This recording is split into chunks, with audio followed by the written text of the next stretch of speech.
When COVID became rampant in Mexico, Lee, Trudy, and Blondie left La Brisa in La Paz and found themselves ashore and adrift in the United States. Hi everyone! When I posted the last video on YouTube, I wrote in the description that life just wasn't quite the same ashore. We really miss our boat, we miss that lifestyle. And making our cross-country trip reminded us sometimes about that life. For example, having to live in tight spaces, or pulling together a meal where I would collect things from the ice chest, the spice box, the pots and pans box, the dry goods box, and assemble everything on the tailgate before I set up the stove. Instead of giving a blow-by-blow account of our trip, I will mention some of the things that impressed us or gave us cause for thought, an overview, if you will, and in no particular order of importance. Cleveland. For a major metropolitan city, it has a large number of green spaces, more than 23,000 acres, that are part of the Metro Parks network. The nearby Arboretum features a treetop walk, and to the southeast there is the neighboring Chagrin River. This is one of the Metro Parks along the river's course. Further upstream is the city of Chagrin Falls, which is now a quaint tourist destination, but was once the home of industrial mills. Further south, the Cuyahoga River, which eventually flows through the heart of Cleveland, runs through the center of Cuyahoga Valley National Park and is the site of the former Ohio and Erie Canal.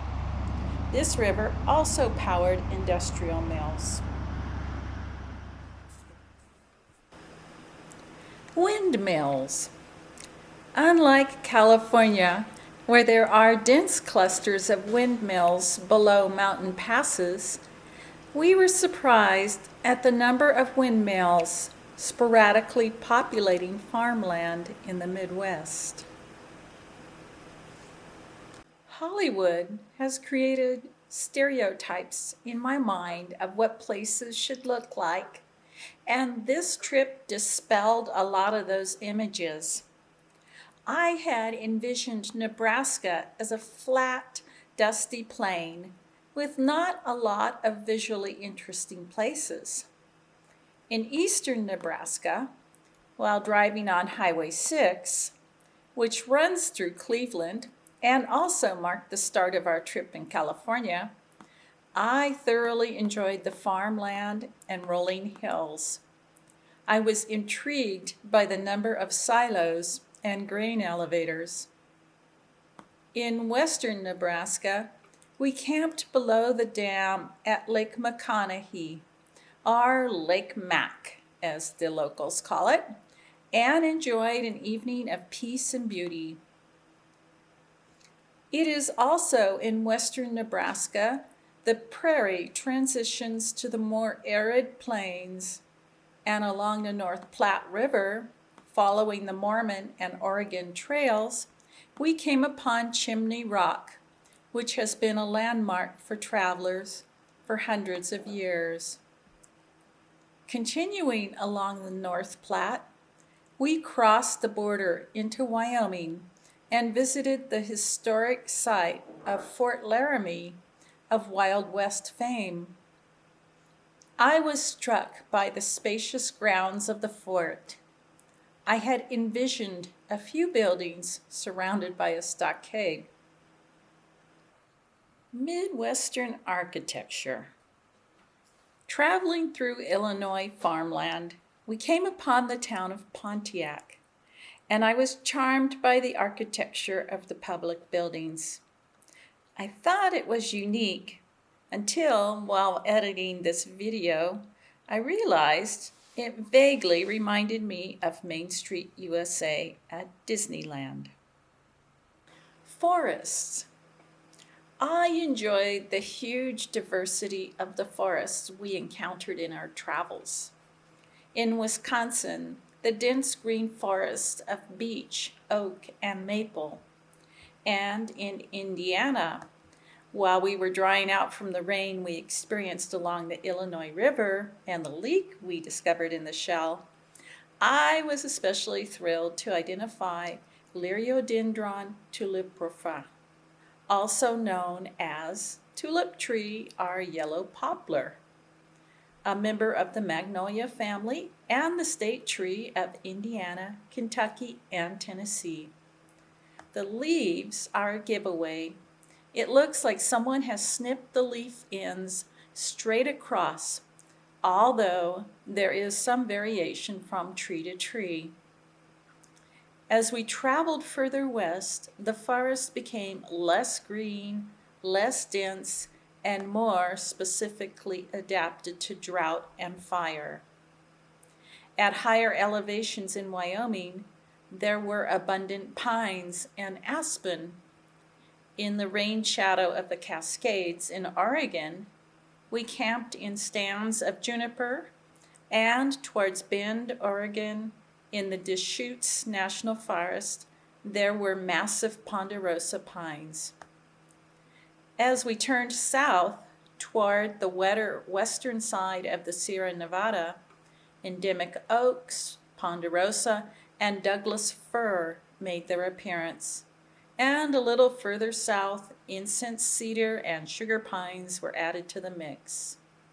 And for us, the familiar cottonwoods, which are found along all wet drainages in the dry west. This year has been an especially bad year for fires in the western United States, and we saw evidence of current or past fires everywhere we traveled, from smoke-filled air and orange ball sunsets to here near Hanna, Wyoming. Just 3 weeks before, the town was evacuated while wind-driven fire consumed sagebrush. With no ground cover to hold the soil in place, the valuable, nutrient-rich topsoil is blown away. Most western plants are adapted to fire, such as the aspen, which, in the more abundant sunlight after a fire, will proliferate with vegetative sprouting from lateral roots. Or these ponderosas, whose lower trunks were blackened by fire, but survived when a few years ago a fast-moving fire cleared out the underbrush. However, this year, in the face of so much fire, it's estimated that here in California, 95% of wildland fires are human-caused. Irreparable harm has been done. Views. While we really enjoyed the green vegetation in the east, we found after a while we were missing our stark, long vistas. Both Lee and I especially loved the amazing views of the west, the mountains, canyons with glimpses into geological history, and being able to see all around us. I think that is a reason why we enjoy the Sea of Cortez so much.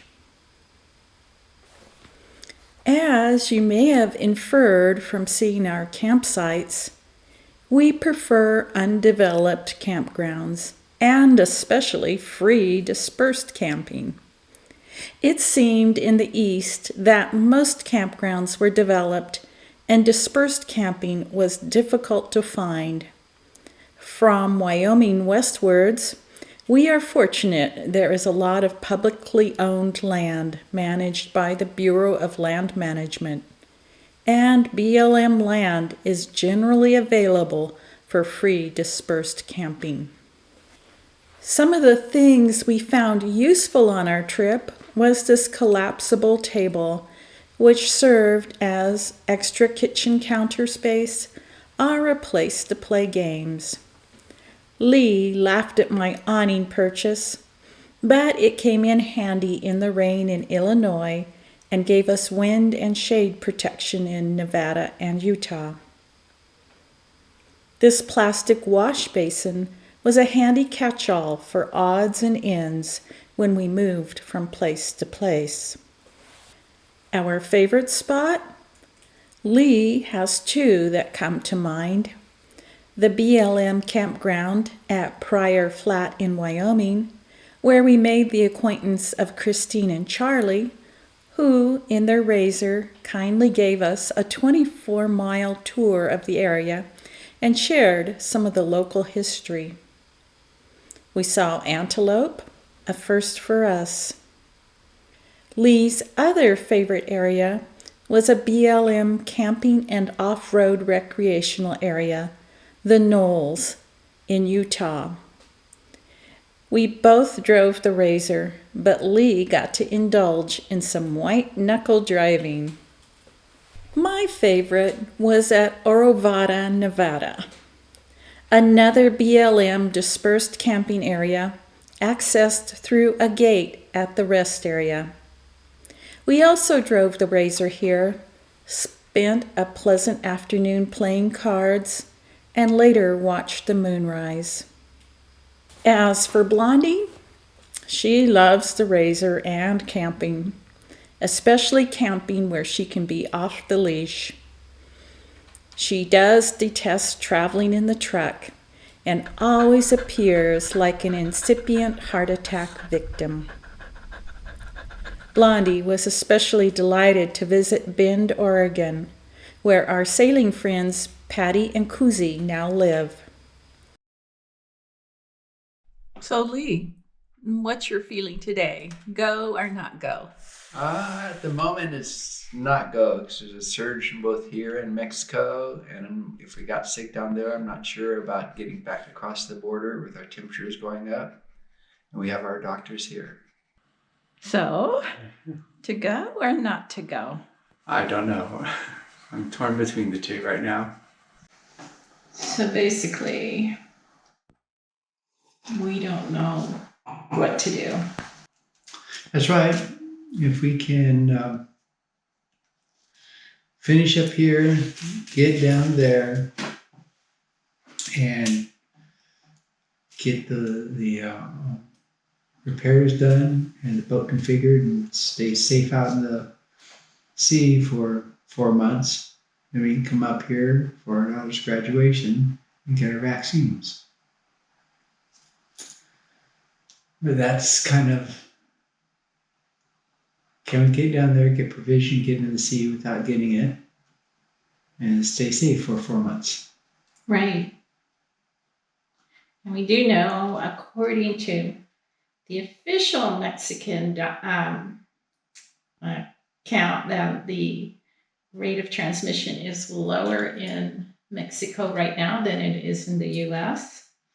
It's about 4.5, and you figured what in the U.S. it's averaging, I forget. Yeah, over 20. Yeah, so even if you triple the official figures, we know that they're not doing as much testing down there as they are up here. They can't get the That's test still on the resources. a reasonable number Yeah. to deal with. We don't know though. Just don't know with then the upswing. Mm-hmm. Maybe by the time Thanksgiving is over, we'll have a better feeling of whether we're still skyrocketing here or whether it's leveled off and what's happening in Mexico.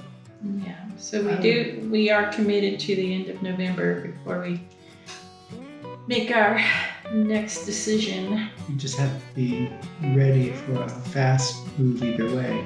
Yeah, ready to go, ready to stay. Yeah. So in the meantime, we'll continue working on the house And keeping safe.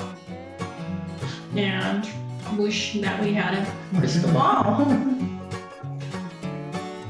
Who knows what the future will hold. I definitely don't. So, stand by and we know, we'll let you know. So until next time.